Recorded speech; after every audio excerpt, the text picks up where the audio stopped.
پڑھ رہا ہے اپنی نماز پر محنت کریں. جس نماز میں شروع سے لے کر کے آخر تک اللہ تبارک و تعالیٰ کا دھیان ہی نہ آئے, اللہ تبارک و تعالیٰ پرانے کپڑے کی طرح لپیٹ کر کے اس کے منہ پر مار دے گا. روز محشر کے جہاں گداز بود اولی پرشش نماز بود. کل قیامت کے دن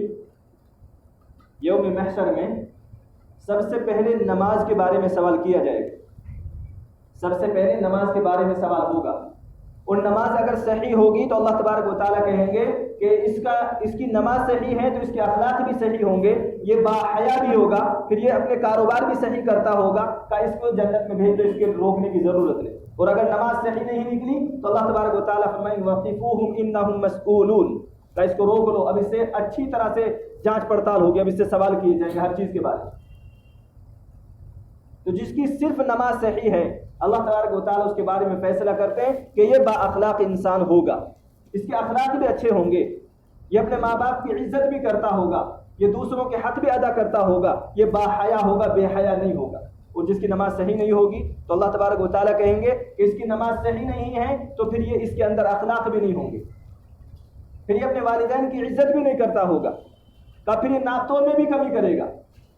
تو اس لیے محنت کرنے کی ضرورت ہے نماز کے اوپر. نماز کے اوپر اگر محنت کر لی اور نماز صحیح ہو گئی تو اللہ تبارک و تعالی ہم سے سارے گناہ چھڑوا دے گا. سارے گناہوں کو چھوڑنا یہ مشکل بھی ہے ایک ایک کر کر کے,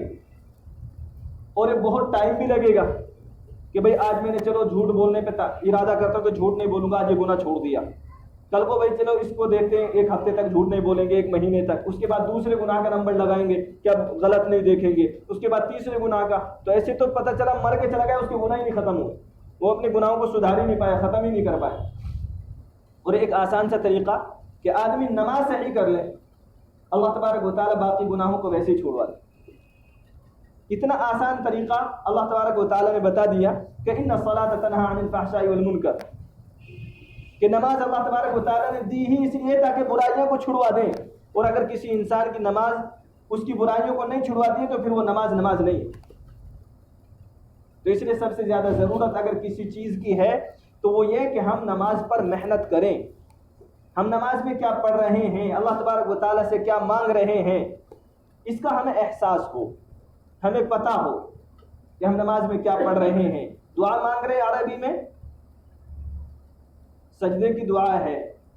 رکوع کی دعا ہے, تسبیح ہے, پھر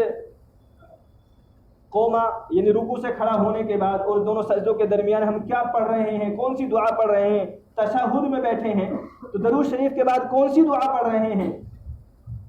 وتر کی نماز پڑھ رہے ہیں تو دعائے قنوت میں کیا ہم اللہ تبارک و تعالیٰ سے وعدہ کر رہے ہیں, اللہ تبارک و تعالیٰ سے کیا مانگ رہے ہیں, اس کا تو پتہ ہو. نماز کے اندر خشوع خضوع پیدا کرنے کے لیے, نماز میں اللہ تبارک و تعالیٰ کا دھیان پیدا ہو جائے, اس کے لیے سب سے بہترین عمل یہ ہے کہ آدمی نماز میں کیا پڑھ رہا ہے اس کا ترجمہ اس کو معلوم, تو اس کا دل لگ جائے گا نماز کے اندر. اور جب نماز صحیح ہوگی تو باقی اعمال خود بخود اللہ تبارک و تعالیٰ صحیح کر دے گا. ہم مسجد میں آتے ہیں اور مسجد میں آنے کے بعد نہ تو ہمیں مسجد کے احترام کا پتہ اور نہ ہمیں نماز کا پتہ, نہ تو نماز کا پتہ نہ مسجد کے احترام کا پتہ. کوئی چیز وائرل ہو جاتی ہے, کوئی بھی آج کل چل رہا ہے ایسے کہ وہ ایک عورت آ کر کے مسجد میں نہ رہی ہے, نماز پڑھ رہی ہے, اس پہ بہت سارے سوال پیدا ہو گئے عورتوں کے ذہنوں میں, مردوں کے تو پتہ نہیں, عورتوں کے ذہنوں میں. تو اس کا مطلب کیا عورت مسجد میں نہیں آ سکتی, یہ سوال پیدا ہو گیا کہ عورت مسجد میں کیوں نہیں آ سکتی. اللہ کے نبی صلی اللہ تعالیٰ علیہ وسلم کے زمانے میں تو آیا کرتی تھی, اب کیوں نہیں آتی. ہر چیز کا ایک اصول ہے, ہر چیز کا ایک اصول ہوتا ہے. مسجد میں آنے کا مردوں کا ایک الگ اصول ہے, اگر عورت آئے گی تو ان کا ایک الگ اصول ہے. تو ان میں تو وہاں ماشاءاللہ ان لوگوں نے بڑے سمجھداری کا مظاہرہ کیا, وہ جذباتی نہیں ہوئے کہ وہ ہاتھ لگاتے عورت کو پکڑ کے باہر نکال دیتے اور پھر اس میں تمام سوال پیدا ہو جاتے ہیں کہ مذہب اسلام کیا سکھاتا ہے, عورت کے ساتھ ظلم و زیادتی کر رہے ہیں. تو سب سے پہلی بات تو یہ کہ آدمی کو بڑی سمجھداری سے کام لینا چاہیے. ہر وقت جذباتی نہیں ہونا چاہیے کہ جذبات میں آ کر کے کچھ بھی الٹا سیدھا کر دے گا آدمی، پھر اس کو بھگتنا پڑتا ہے۔ وہ کسی نے کہا نا لمحوں نے صدا کی تھی صدیوں نے سزا پائی، غلطی کرنے میں اتنا سا وقت لگتا ہے اور اس کی سزا کب تک چلتی ہے یہ بھگتنے والے کو پتہ چلتا ہے جو بھگتا ہے۔ تو سب سے پہلے تو ہمیں چاہیے کہ ہر موقع پر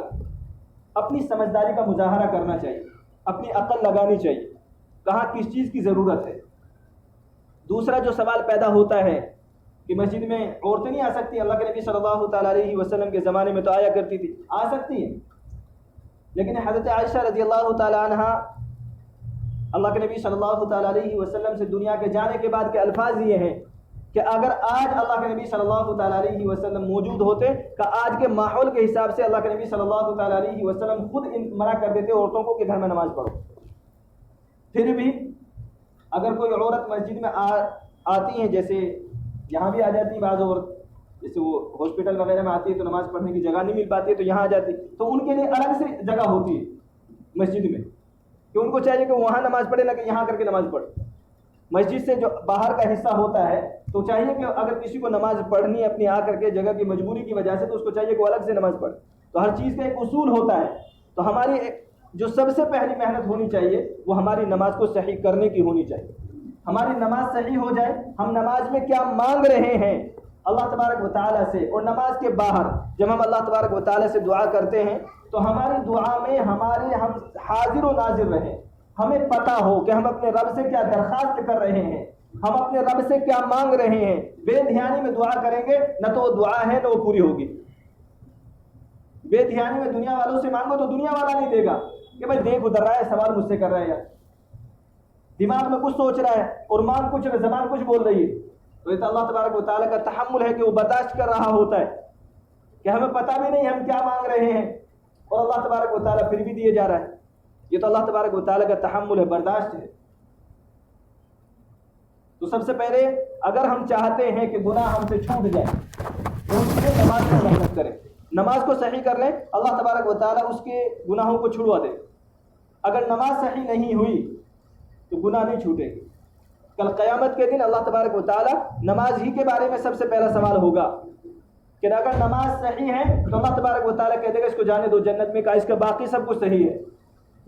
کہ پورا دیندار ہے اگر نماز صحیح ہے، اور اگر نماز صحیح نہیں ہے تو اللہ تبارک و تعالیٰ کہے گا کہ دیندار نہیں ہے، کہ اب اس کو روک لو، اب اس سے سوال جواب ہوں گے۔ تو اس لیے سب سے بنیادی چیز ہے کہ نماز کو صحیح کریں۔ ہم نماز میں کیا پڑھ رہے ہیں ہمیں پتہ ہونا چاہیے، ہم رکوع میں ہیں، سجدے میں ہیں، ہم قیام میں ہیں، تو ہماری نگاہ کہاں ہے، ہمیں کہاں دیکھنا ہے، یہ ہمیں پتہ ہونا چاہیے۔ اللہ تبارک و تعالیٰ مجھے آپ کو عمل کرنا آسان فرمائے۔